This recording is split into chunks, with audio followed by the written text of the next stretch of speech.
An iconic area in Huddersfield.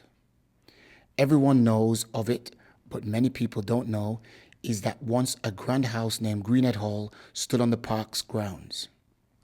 Greenhead Hall was built back in Tudor times and lasted right up until 1908, when it was demolished and replaced by an all-girls school, which we now know as Greenhead College.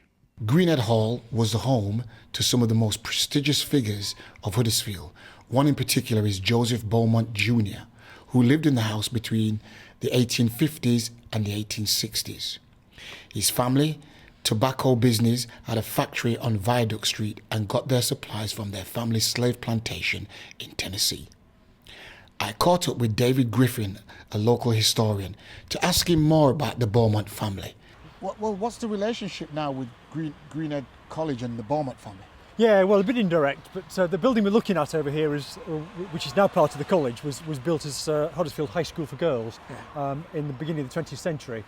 And that's on the site of Greenhead Hall, which had stood there for really 400 years from Tudor times.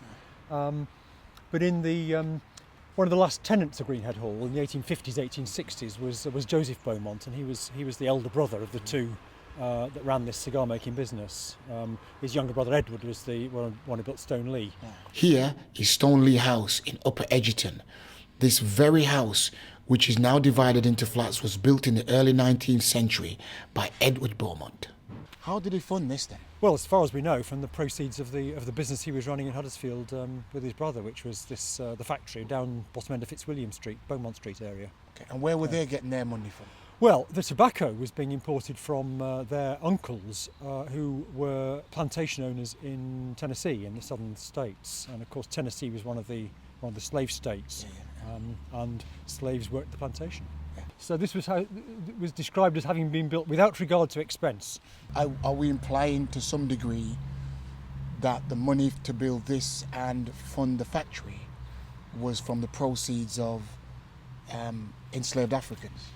Working on the plantation? Sure, I mean that was the source of supply. I mean the essential product for obviously for cigars and other tobacco products is tobacco, and that's how the tobacco was being grown, and that was part of the economics of that business. Yeah, absolutely.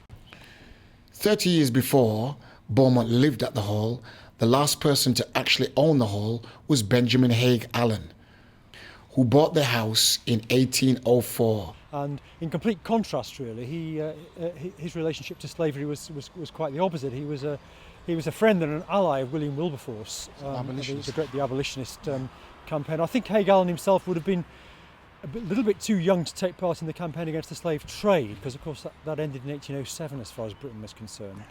But in terms of abolishing slavery itself, which Wilberforce went on to work for, 1833, Allen was very much involved in that campaign, and indeed he actually had he sponsored a freed slave in Sierra Leone who and bestowed the name of his wife on said slave, which was Sarah. Yeah. Who owns this now, and when did it become public property?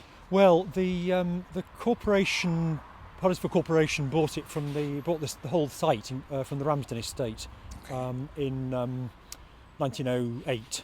And there was a bit of talk of they had just decided they must provide a girls' high school, which they hadn't been up to that time.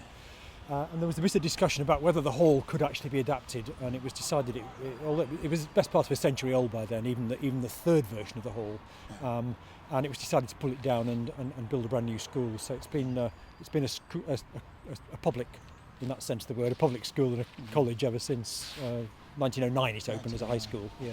Greenhead Hall was an iconic place and saw so much. Over 150 years it survived wars, rebellions and anti-slavery movements.